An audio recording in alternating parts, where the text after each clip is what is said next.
Assalamu alaikum wa rahmatullahi wa barakatuh, mes chers frères et sœurs. On continue donc sur le comportement du croyant.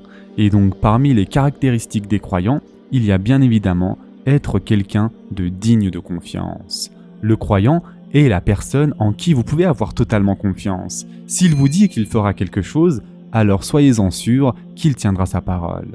Lorsque le croyant accepte une responsabilité, il met tout en œuvre pour s'y maintenir. Le croyant ne trahit pas la confiance des autres. Le mot arabe pour confiance ou digne de confiance est amana. Et Allah subhanahu wa ta'ala a révélé dans le Coran de nombreux versets sur l'amana.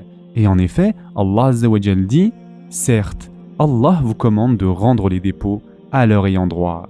Et quand vous jugez entre des gens, de juger avec équité. Quelle bonne exhortation qu'Allah vous fait. Allah est, en vérité, celui qui entend et qui voit tout. » Surat An-Nisa, verset 58. Et donc, comme on vient de le voir, Allah subhanahu wa ta'ala nous commande de rendre les dépôts à leur ayant droit, de respecter le droit d'autrui, de ne pas trahir leur confiance. Et Allah subhanahu wa ta'ala décrit les croyants dans le Coran en ces termes, et qui veillent à la sauvegarde des dépôts confiés à eux et honorent leur engagement. Surat Al-Mu'minun, verset 8.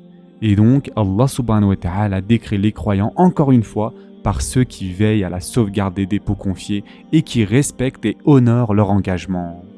Allah subhanahu wa ta'ala dit aussi dans le Coran « Ô les croyants, remplissez fidèlement vos engagements. » Surat Al-Ma'ida, verset 1.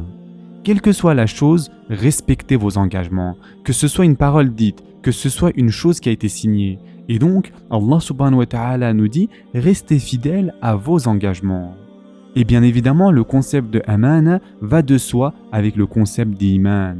Et d'ailleurs, lorsque Allah subhanahu wa ta'ala décrit l'ange le plus puissant et le plus béni, lorsque Allah subhanahu wa ta'ala fait des éloges sur l'ange Jibril alayhi salam dans le Coran, quel adjectif utilise Allah subhanahu wa ta'ala? Comment décrit-il l'ange Jibril alayhi salam? Et l'esprit fidèle est descendu avec cela.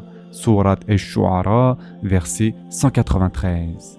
Parmi tous les adjectifs de Jibril alayhi salam, Jibril a tellement d'adjectifs où il peut recevoir des éloges. Et qu'est-ce que Allah subhanahu wa ta'ala a utilisé? Il a utilisé Amin. Jibril, qui est Amin, est descendu avec le Coran. Et c'est pourquoi même les prophètes d'Allah azza wa jal dans le Coran sont appelés Amin. Je suis pour vous un messager digne de confiance. Surat Ash-Shu'ara, verset 107. Et notre cher prophète, sallallahu alayhi wa sallam, comment était-il appelé par sa tribu? Comment était-il appelé par les Quraysh? Quel était son titre qui lui avait été donné par son propre peuple? C'était bien évidemment El-Amin, c'est-à-dire le digne de confiance, celui à qui on peut totalement faire confiance, celui qui ne trahira jamais votre confiance. Et Anas ibn Malik radiallahu anh nous rapporte que le prophète, sallallahu alayhi wa sallam, ne donnait pas une seule khutbah sans qu'il ne dise « Il n'y a pas d'iman pour celui qui n'a pas d'iman ». Yani, si tu n'es pas digne de confiance, tu n'as pas d'iman. Et donc, Anas ibn Malik radiallahu anh rapporte que le prophète sallallahu alayhi wa sallam répétait sans cesse à chaque khutbah possible « Il n'y a pas d'iman pour celui qui n'est pas digne de confiance ». Ainsi, être digne de confiance est tellement important, mes chers frères et sœurs. Et en effet, c'est tellement important qu'Allah subhanahu wa ta'ala fait des éloges sur ce concept, même si ceci se trouve chez des non-musulmans. Et en effet, Allah subhanahu wa ta'ala parle de certains chrétiens et juifs dans le Coran, et Allah subhanahu wa ta'ala dit les concernant, et parmi les gens du livre, il y en a qui, si tu lui confies un quintar, te le rend. Mais il y en a aussi qui, si tu lui confies un dinar, ne te le rendra que si tu l'y contrains sans relâche. Tout cela parce qu'ils disent « Ces Arabes qui n'ont pas de livre n'ont aucun chemin pour nous contraindre. Ils profèrent des mensonges contre Allah alors qu'ils savent. » Surat Al-Imran, verset 75. Dans ce verset, mes chers frères et sœurs, comme nous pouvons le voir, Allah subhanahu wa ta'ala fait l'éloge de non-musulmans car ils sont dignes de confiance. Et donc, on comprend par là que lorsque nous avons l'amana, ceci ne peut qu'améliorer notre ahlaq. Et notre prophète, sallallahu alayhi wa sallam, a fait le lien entre ne pas être digne de confiance, En arabe, on parle de riyana. Notre prophète, sallallahu alayhi wa sallam, a en effet lié le fait de ne pas être digne de confiance à être hypocrite. Dans le hadith que vous connaissez tous, le prophète, sallallahu alayhi wa sallam, a dit « 4 caractéristiques, si elles sont présentes chez une personne, ce sera alors un véritable hypocrite. Et celui chez qui il y a une de ces caractéristiques aura en lui une caractéristique de l'hypocrisie jusqu'à ce qu'il la délaisse. Lorsqu'on lui confie un dépôt, il trahit. Lorsqu'il parle, il ment. Lorsqu'il conclut un pacte, il ne le respecte pas. Et lorsqu'il se querelle, il se comporte particulièrement mal. C'est-à-dire qu'il ment, qu'il est grossier et de mauvaise foi. » Et ce hadith a été rapporté par Bukhari et Muslim. Et quel est le premier point que notre cher prophète sallallahu alayhi wa sallam mentionne, mes chers frères et sœurs?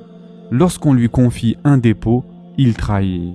Et donc on comprend par cela que respecter sa parole, être digne de confiance, ne pas trahir la confiance des autres est l'essence même de l'iman. Et d'ailleurs, il existe plusieurs catégories d'amana. Il y a une amana d'ordre spirituel ou d'ordre religieux, et c'est la catégorie bien évidemment la plus importante, et Allah subhanahu wa ta'ala a fait référence à cela dans le Coran.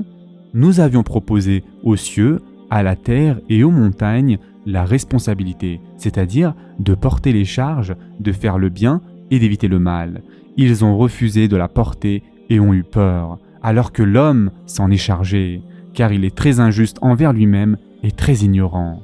Surat al-Ahzab, verset 72. Et donc, Allah subhanahu wa ta'ala nous dit clairement ici, nous avons offert cette amana aux autres créations et ils ont dit non, nous ne voulons pas cela, c'est beaucoup trop pour nous, nous ne voulons pas de cette amana, car il y a beaucoup trop de responsabilités. Nous, par contre, en tant qu'êtres humains, bien sûr, nous l'avons tout de suite pris cette amana, car nous sommes qui nous sommes, n'est-ce pas? Et quelle est donc cette amana? C'est l'amana d'adorer Allah subhanahu wa ta'ala seul, et surtout de choisir d'adorer Allah subhanahu wa ta'ala seul. Et c'est d'ailleurs pour cela que nous sommes au-dessus de toutes les autres créations d'Allah subhanahu wa ta'ala, c'est à cause de cette amana.